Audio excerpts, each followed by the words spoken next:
We'll start how we always do. We'll go around the virtual table here and give our initial impressions of the trailer. And Ben, as always, we're going to throw it to you first. Yeah, so this was a great trailer, and I love it for the fact that it gave us a lot, but also didn't give us a whole lot. It feels like they're holding back still, and I appreciate that. It feels like, and I'm not just saying that as like I have all these fan theories that I want confirmed of all these cameos that I think are going to happen. I'm just saying, like, there's some stuff that's got to happen in this show that I feel like is inevitable from a certain point of view that they're not showing. Something as simple as Obi-Wan Kenobi wielding a lightsaber. We have not seen that in a trailer yet. That's pretty crazy. Wow. But it makes sense in the context of the story. He's doing a Kanan thing. He's only using a blaster, an uncivilized weapon, I might add. So uncivilized. But it makes sense, and I like that they're holding back even the little things like that, the things that we know we're going to see. They're like, no, we're going to string you along and hold this back. So that's really cool. I think there's a lot of good stuff in this trailer. There's a lot of stuff to speculate about, a lot of stuff to meme, but overall, it's still like, I just want to see this thing. I want it. There's like a lot going on. We get more dialogue. We get more character interactions. On that Obi-Wan and Owen scene is phenomenal. I want more of that. Yes. I want a whole episode of that. Talk about things with 45 years worth of build up to them actually seeing interaction between Uncle Owen and Obi-Wan Kenobi, knowing 45 years we've never had those two on screen talking to each other. Can you believe it? I sort of can, because why would we have had them on screen talking to each other?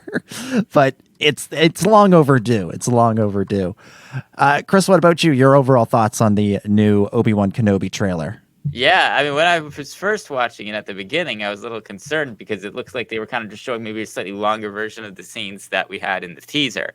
So I was like, "Ooh, are they really going to show that much more here? Or is this just going to be kind of like a little bit more?" But I'm like, no, they have to drop some new things in here. What's the point of a trailer if they don't reveal a little bit more? So for me, kind of the biggest interesting thing was kind of like seeing the bounty hunters that they're sending after Obi-Wan. Underworld. Yes, so I think that's pretty cool. I want to know who this Deveronian is. Is this a Deveronian from the Cantina? Is this a Deveronian from the comic books? Like, I'm curious to see, because that's always been one of my favorite species. I think they look super cool. So I'm excited for that character and the character that looks kind of a little bit like for LOM. Yeah, I think that is for LOM. Yeah. It might be.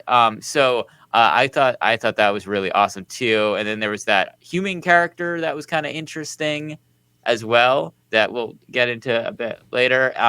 And then obviously you have a little bit more of an extended reveal of Darth Vader, because you've got you go from just the breathing sound to actually seeing him being put together and seeing the chest plate.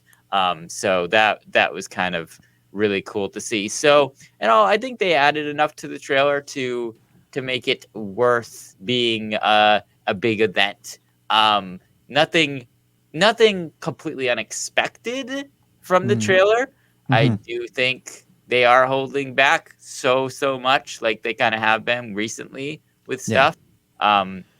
So I'm very curious to see what is being omitted here. But as always, could not be more hyped for this show. It's difficult because it reminds me of the hype for The Last Jedi, where it's like, this could be the best Star Wars thing ever at that opportunity. So, ooh, that's scary.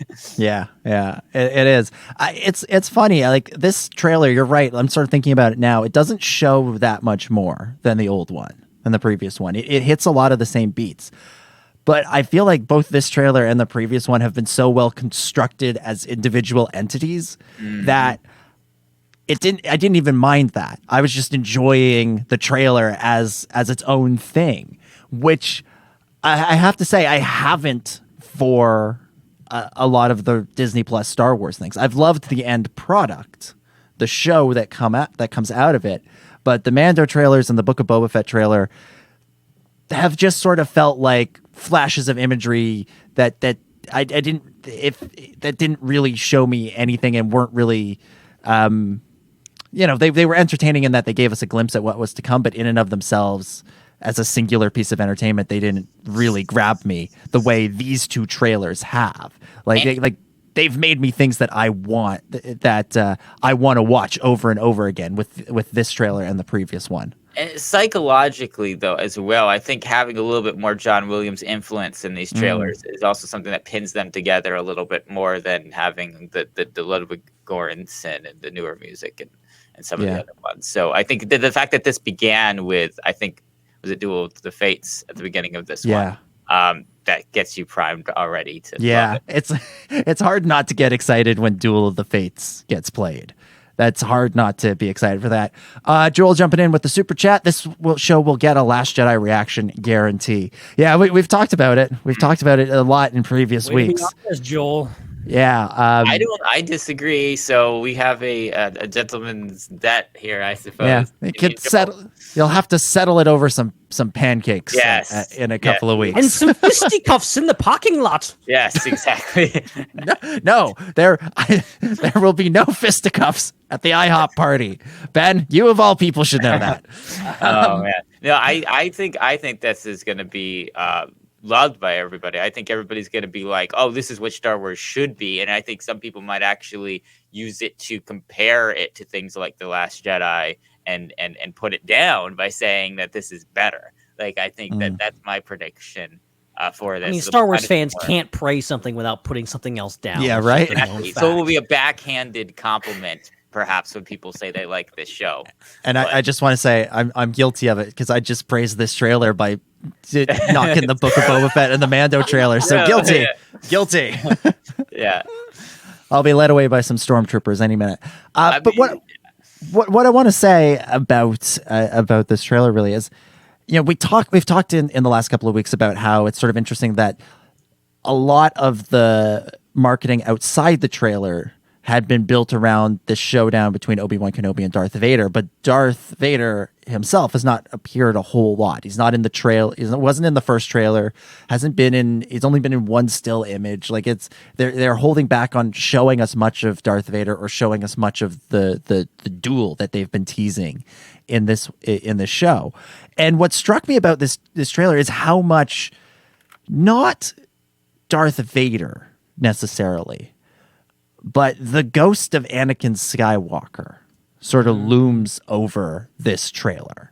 Because there's the big moment with Uncle Owen and Obi-Wan where Owen says, leave us alone. And Obi-Wan's like, when the time's right, he must be trained. And Owen hits him back with the ultimate comeback to Obi-Wan Kenobi, which is like, you trained his father.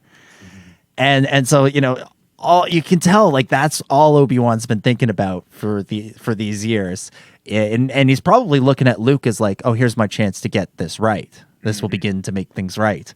But then at the end of the trailer, right before we get to the shots of Darth Vader being put together, the Inquisitor, the Moses Ingram character, she yells at Obi-Wan, "You can't run, Obi-Wan. You can't escape him." And in a sense, she's talking about Darth Vader. She's talking about the big scary dude in the suit of armor who will hunt him down. But for Obi-Wan, it's twofold. It's the Vader that will be chasing him that he can't escape, but also what Vader represents, which is his failure with Anakin. And so Obi-Wan is as much threatened by having to see or having to confront that failure with Anakin as he is by the dude with the red lightsaber who's going to try and chop his head off. So even though we only get these quick glimpses at Darth Vader, not even a full shot of Darth Vader or even his helmet. I love that the closing shot of the trailer, well, not the closing shot, but kind of the money shot of the trailer is Darth Vader's chest plate. I thought that was a nice touch rather than the helmet. But it feels like Anakin and Anakin and Obi-Wan's relationship and what that meant to the two of them is going to be is going to play a big part in the series, because that's sort of what this trailer is all about, even though we barely see Vader, and honestly we don't even see as much Obi-Wan as I thought we might in this trailer. There's a lot of other characters and a lot of who are featured very prominently in these trailers, and I feel like that's a sign that they're going to be featured very prominently in at least the first 3 episodes.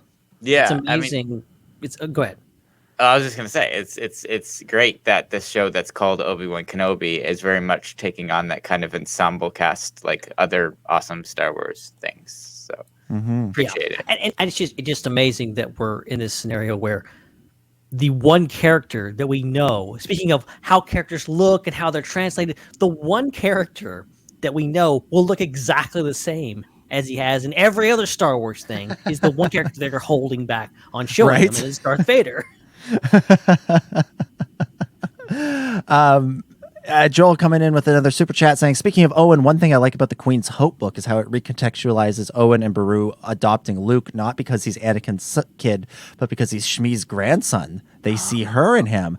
That's cool. I haven't read the book yet. I haven't read the book yet, Really so cool. I'm looking forward to seeing That's this. the character that actually there's a shockingly not a lot of media about that her Shmi. Like I mean, she's the mother of Anakin. She's the one that shaped him for like 8-9 years of his life. She's the one that was just his attachment to her was one of the big parts of his turning to the dark side.